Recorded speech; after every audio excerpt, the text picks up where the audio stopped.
Hi everybody, this is Pam with Jesus Junk Journals, and I am back to do some more work on my white pages that are on the reverse side of my kit for the 1 Corinthians journal. And these are gessoed, but I got my black gesso out, which I haven't used very much, and I hope it's still good. This is TCW, the craftersworkshop.com. Looks like it's still good. I'll take a wooden skewer and kind of stir it around. Probably wouldn't hurt to add just a little bit of water to it. And what I was thinking is, even though we use these EcoTank printers and they print really well and they don't cost a lot, there's certain pages that you kind of dread printing because they're so color intensive, especially black. I always kind of hesitate.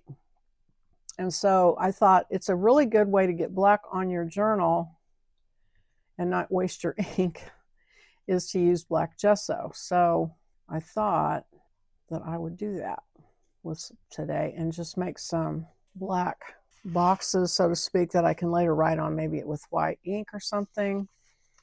So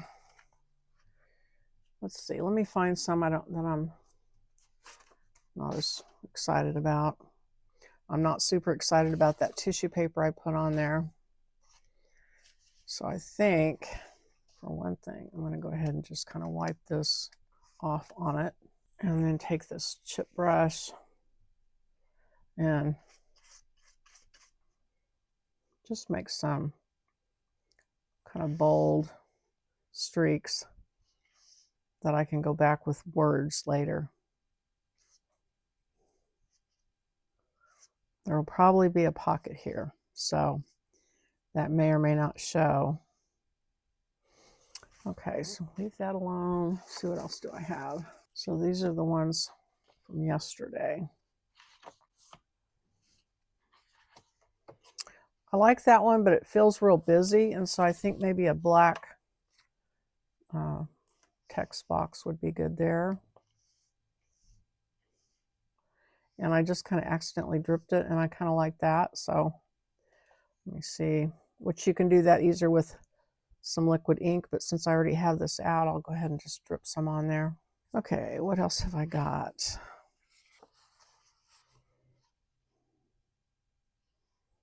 Maybe up here.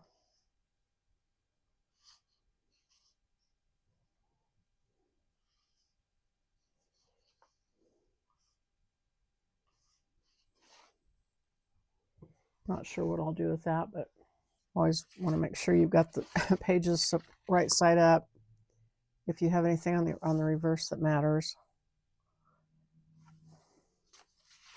I've already got black on that, so I don't want to overdo it.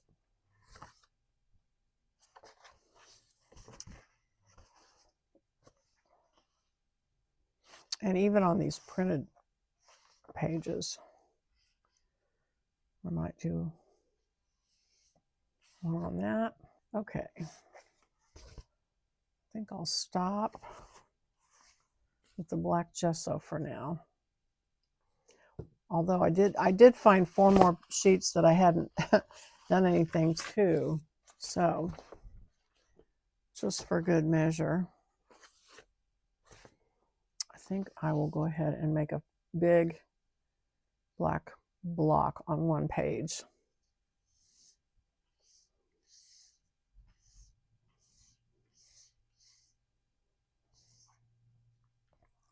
Like that, and let that dry. Okay. I don't know if that's a good idea or not, but we'll find out. Gotta try and get all this paint off of me. I went to Walmart yesterday and I had white paint all up on my arm. Didn't realize it till I got home. And I got my pages all trimmed down too. As I had mentioned, I trimmed all the edges off. So I think now what I'm going to do is bind these into signatures. And I've got 15 pages. And so normally what I do is I do 3 signatures with 5 pages in them. I usually add an extra page of my own. I don't think I'll do that this time. I think what I might do is add a journaling page to each one that you can write on. So I can either use white, plain white, or I have some brown paper that I've torn into pieces that are roughly the size of a page. I've got, this is just copy paper that I sprayed coffee through a stencil and let it dry, which made it really crackly and has a texture to it. And then I have this, which I just printed out, and it's just lined paper, but they're pink lines. And so that kind of goes with the colors of the journal. And so let me look here. Try to grab one that's not wet paint. So yeah, that's the right size roughly. I guess these all, except for the brown one, looks like it needs to be torn down a little bit. So I'm going to go ahead and tear that with my tearing ruler, since it looks like that's what I used when I made it. Okay. The other thing I have are these ones that I haven't done anything to. Oh, that's right. Let me do that. So I was going to kind of play around with some sprays, which I'll probably come back and do also on some of these other ones since they're all gessoed. But we'll start with spray on this one. I'm going to use my Dilution sprays. They're by Diane Reevely. It's a Ranger product, and they're mica sprays, but they're in really bright colors.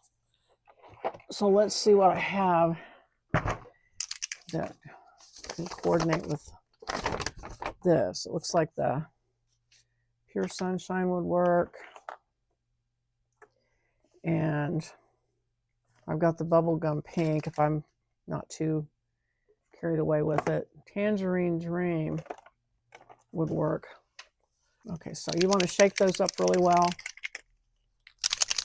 So you have to do other things. Is my pink going to spray? No, I'm going to have to pour that. Let's try one of the other ones. These mica sprays, you have to continually shake them when you use them. They settle super fast. And then we'll try the Tangerine Dream. And where's my water? I'm going to go ahead and spray a little bit of water on.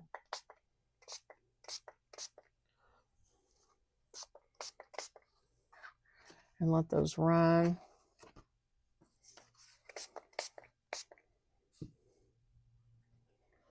And go ahead and I need to order another one of this pink because I use a lot of it.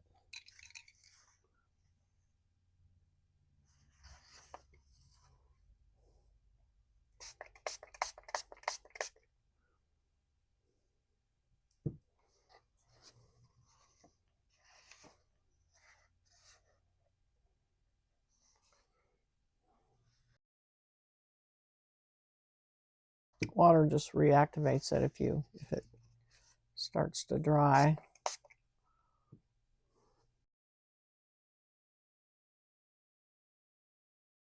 These are a little bit brighter than the colors that we used for the journal, but I think they relate close enough. I'm okay with that.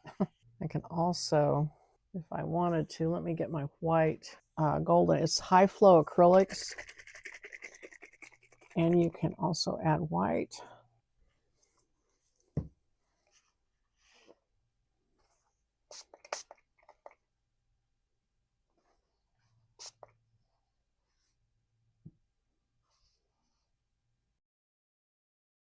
You could play with these all day. Well, I could play with these all day. I don't know if you noticed, but I chickened out on using my silicone mat. It's underneath this plastic, but I just couldn't help myself putting plastic down. I decided I'd rather take a cheap sheet of plastic and throw it in the trash than have to scrub this mat every time. So we'll see how it works out. I've tried all kinds of iterations. I was working for several years on baking sheets because I have a baking rack, and it does work really well when you're working on different projects to do that, because you can store, layers and layers and layers of stuff to dry, which is great, but it's not that great to work on because your wrists keep hitting the edge. But I haven't quite figured out the perfect work solution for myself, so I keep changing. Okay, all right, I kind of like what's going on there, so I think I'll go lay those flat and let those dry. These are slow processes, obviously. We like things to be, or I do, I like things to just be hurry up and this is what I get. But these things, evolve slowly. And so if you're patient and you turn the pages and do what you want to do, you end up with a really cool effect. And while I have this one out, I might as well do something on this side since I have these sprays out.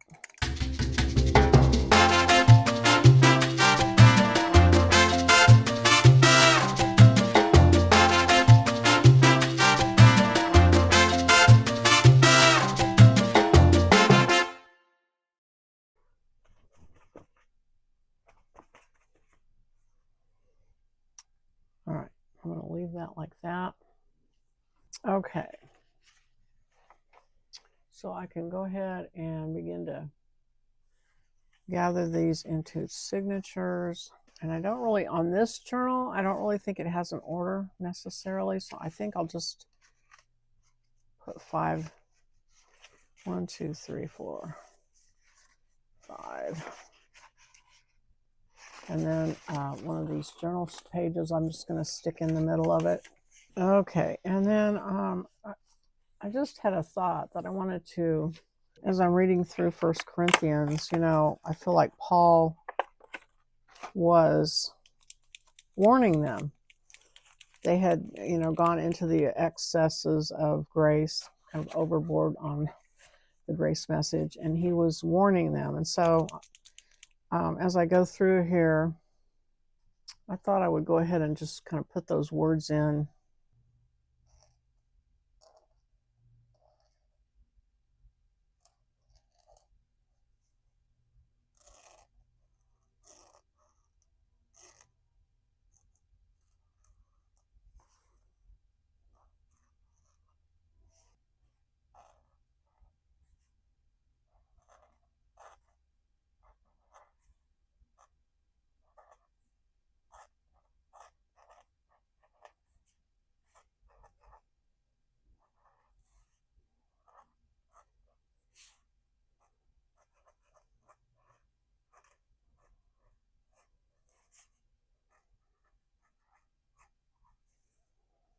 Oh, and if you're left-handed, don't drag your hand through the ink.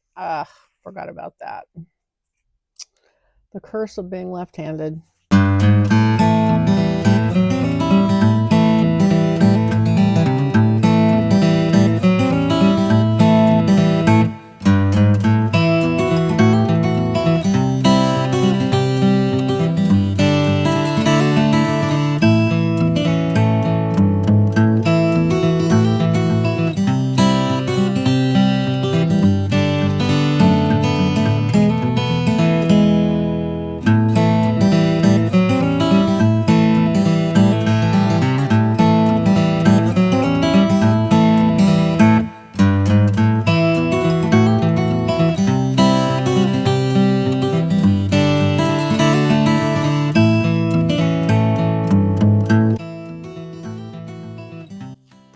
So I'm writing, what is the gospel? Because up to the point that Jesus died, it was the gospel of the kingdom. It was not our gospel that we know, because Jesus hadn't died and rose from the dead yet.